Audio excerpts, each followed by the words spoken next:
Olá, queridos. Boa noite a todos. Que bom estar com você mais uma vez para transmitir a palavra de Deus, para afirmar a nossa esperança na bendita volta do Senhor Jesus Cristo. Afinal de contas, quando nós estamos reunidos, é para firmar nossa experiência nas palavras e nas promessas de Deus.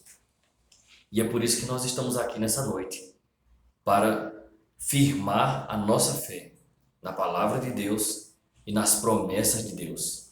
Vamos estudar a Bíblia?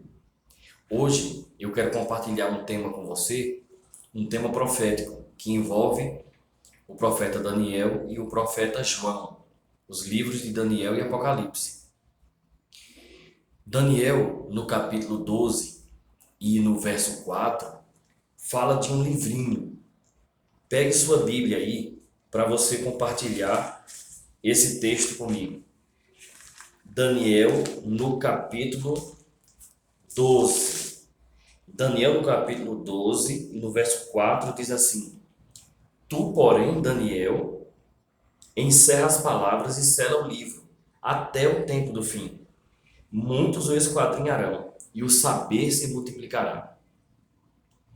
Aqui o anjo pede a Daniel para encerrar as palavras do livro, para fechar o livro, para que esse livro seja esquadrinhado no tempo do fim e o saber a respeito desse livro seja multiplicado.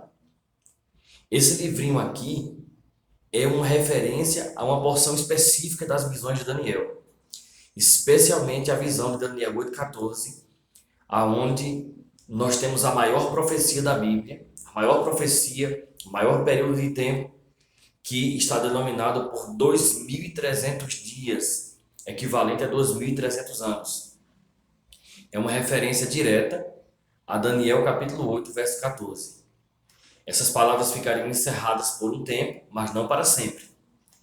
E quando você vai no Apocalipse, em capítulo 10, precisamente no capítulo 10, você vê no verso 1 do capítulo 10 um anjo forte descendo do céu, e esse anjo ele tem um livrinho na mão.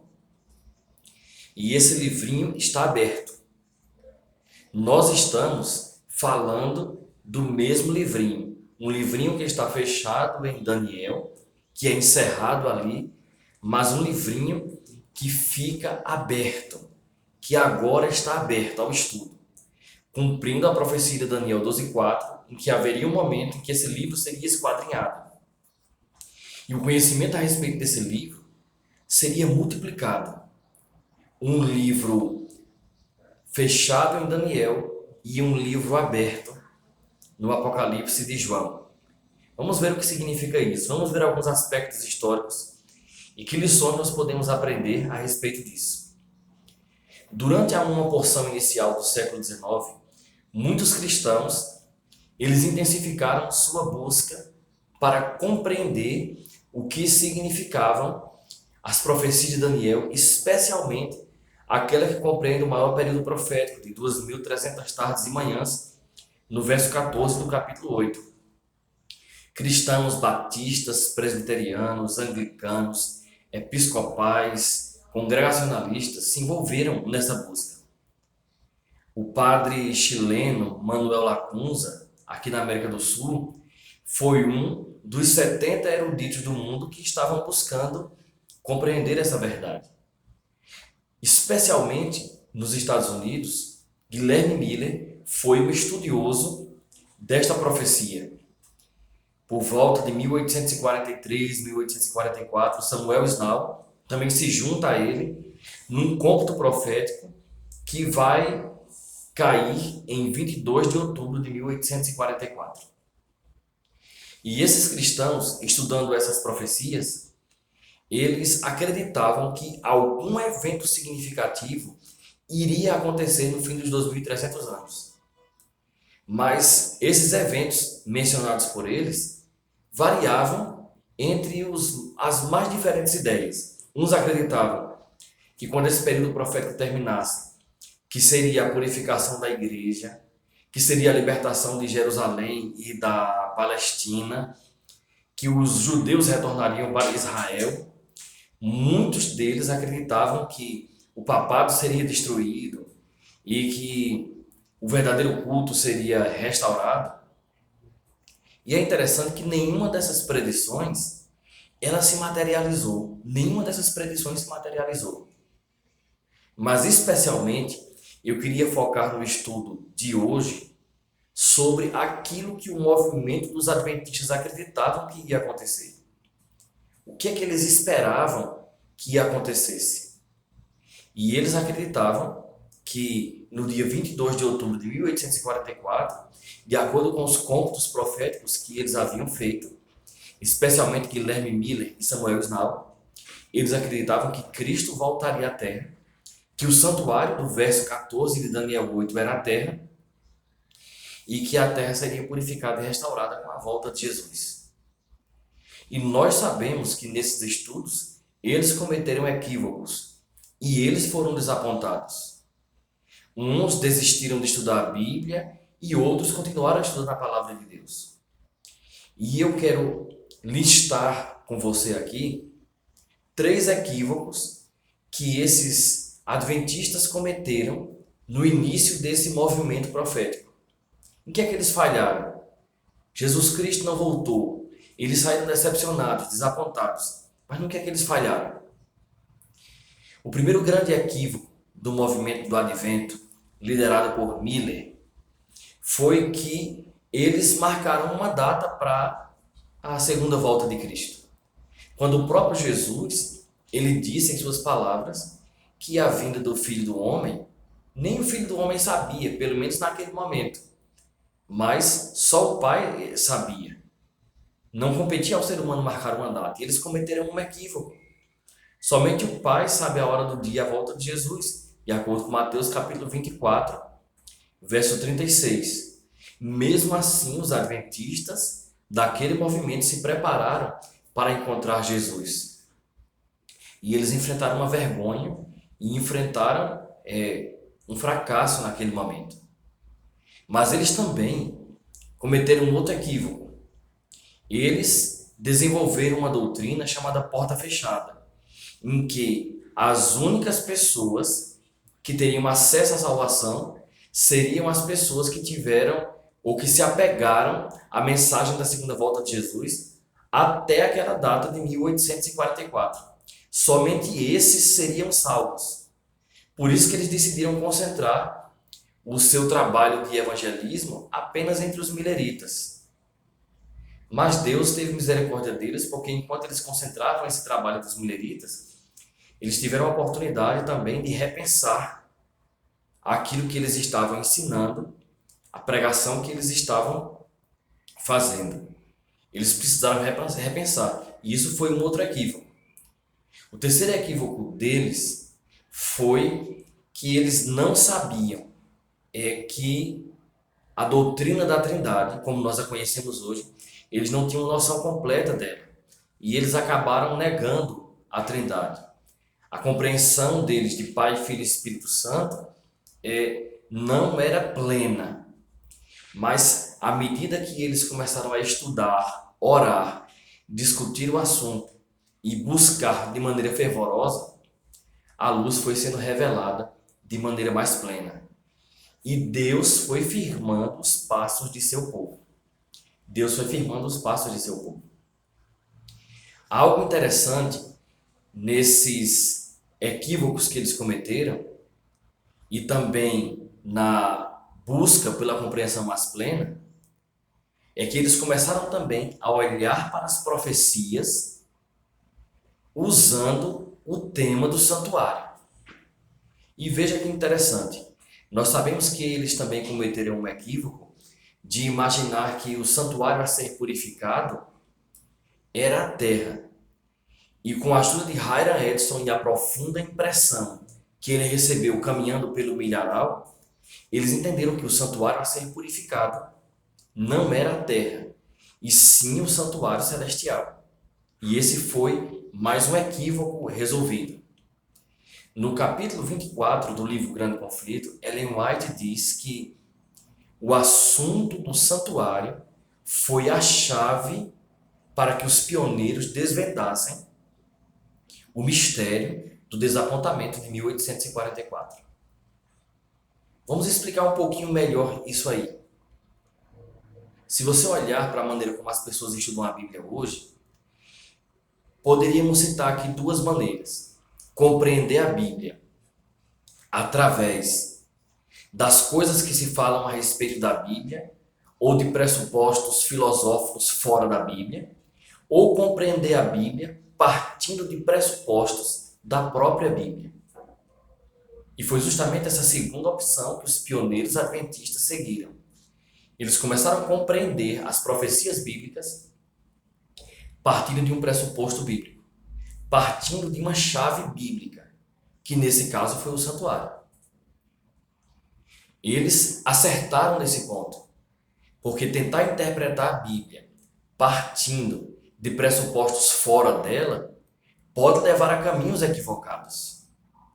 Mas quando você começa a estudar a Bíblia partindo de um pressuposto da própria Bíblia, especialmente como no caso deles, usando a chave interpretativa do santuário, tomando o assunto do santuário como lente para compreender as profecias, e nesse caso eles acertaram. E o fracasso e a vergonha que eles enfrentaram se tornou em uma vitória. E eles foram cada vez tendo mais e mais vislumbres da profecia bíblica. Como em Provérbios capítulo 4, verso 18 diz, que a vereda dos justos é como luz da aurora. Ela vai brilhando mais e mais até se tornar dia perfeito. E assim eles foram crescendo. Eles foram crescendo na compreensão das profecias, usando a chave interpretativa do santuário e partindo da própria Bíblia para compreender a Bíblia. E que lições nós aprendemos desse fato? Primeiro, eu quero convidar você a olhar no Salmo 37, versos 23 e 24, onde o salmista diz: o Senhor firma os passos do homem bom, e no seu caminho se compraz. Se cair, não ficará prostrado, porque o Senhor o segura pela mão. Deus segurou os passos daqueles bons homens e mulheres que estavam aguardando a volta de Jesus.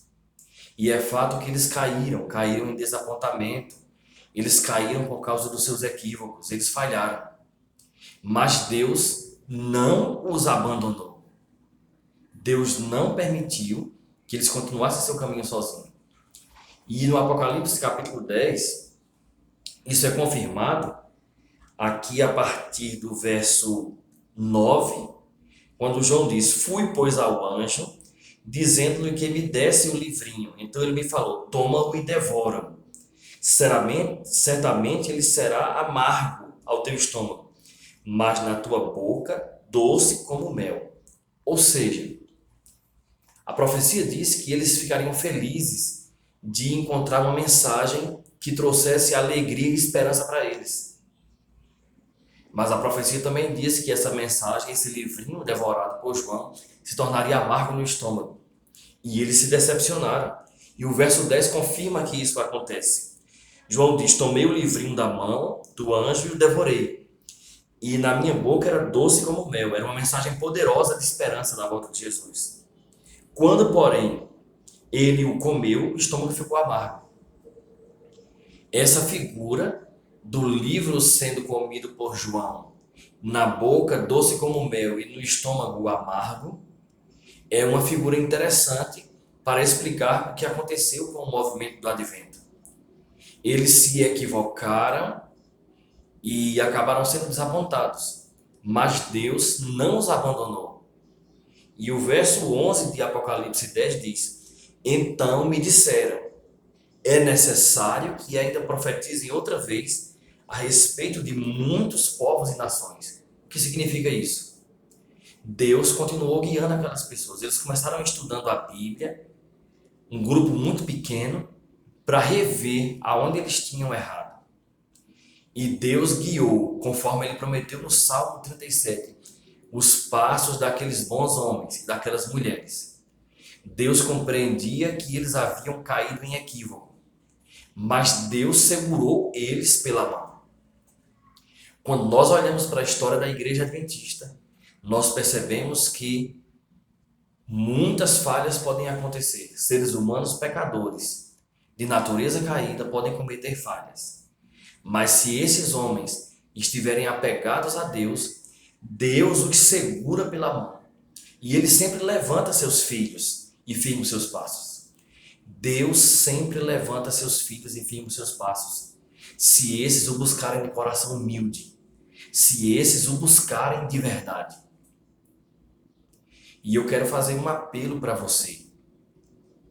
Tem você caído, tem você se equivocado, tem você enfrentado lutas tremendas na sua vida. As batalhas espirituais são acirradas. Dê uma olhadinha para as promessas da palavra de Deus. Olhe para a história da nossa igreja.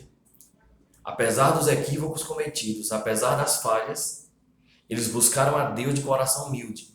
E Deus se manteve no comando da história da igreja. Assim como Deus quer se manter no comando da história da sua vida. A história dos nossos pioneiros prova também que o conhecimento da verdade é progressivo. À medida que eles buscavam, que eles se entregavam, à medida que eles intensificavam sua comunhão com Deus, seu estudo da Bíblia e sua oração, eles iam tendo uma compreensão muito mais ampla da verdade. E eles viam a verdade profética com vislumbres cada vez mais amplos e mais novos. E Deus foi guiando eles. Hoje nós continuamos compreendendo a verdade. E o trabalho que os pioneiros começaram, nós somos chamados a continuar. A verdade de que Deus está no controle de sua igreja, de que Cristo está no santuário celestial para interceder por nós. A verdade de que Deus firma os passos de seu povo fiel deve ser uma promessa de segurança para nós. Deve ser uma promessa de certeza para nós. Deus está guiando os passos dessa igreja. Por mais que existam falhas e equívocos, e essas falhas e equívocos são reais, quantas vezes nós pensamos que estamos fazendo a vontade de Deus, quando estamos fazendo nossa própria vontade? Mas olhe para as promessas da palavra de Deus. Jesus está no santuário, no céu, a interceder por cada um de nós. E Deus está disposto a firmar os passos daqueles que lhe são fiéis, daqueles que o buscam, daqueles que se entregam a Ele, daqueles que buscam a sua palavra, daqueles que oram fervorosamente, daqueles que creem firmemente nas promessas de sua palavra. O que você vai fazer? Você vai crer na palavra de Deus? Você vai crer nessa promessa? Você vai permitir que o Espírito Santo hoje firme os passos da sua vida, da sua caminhada? Você vai permitir que Ele faça isso? Deus está disposto a te segurar pela mão, como Ele prometeu no Salmo 37, para que você compreenda essa poderosa mensagem, essa transformadora mensagem do livrinho que em Daniel estava fechado, mas que no Apocalipse estava aberto e foi devorado por João, com um sabor doce e depois amargo, mas com a mensagem de continuidade da profecia. O que você vai fazer com essa mensagem? Essa mensagem vai transformar a sua vida? Você vai se encher de esperança com um Deus que tem guiado a igreja e seu povo através da história? Você vai permitir que o Espírito Santo hoje firme os seus passos? Vamos orar, pedindo a Deus que isso aconteça? Feche seus olhos. Nosso eterno Deus, suplicamos ao Senhor que o Teu Espírito Santo e Tua Palavra firme os nossos passos e que as Tuas promessas se cumpram em nossa vida.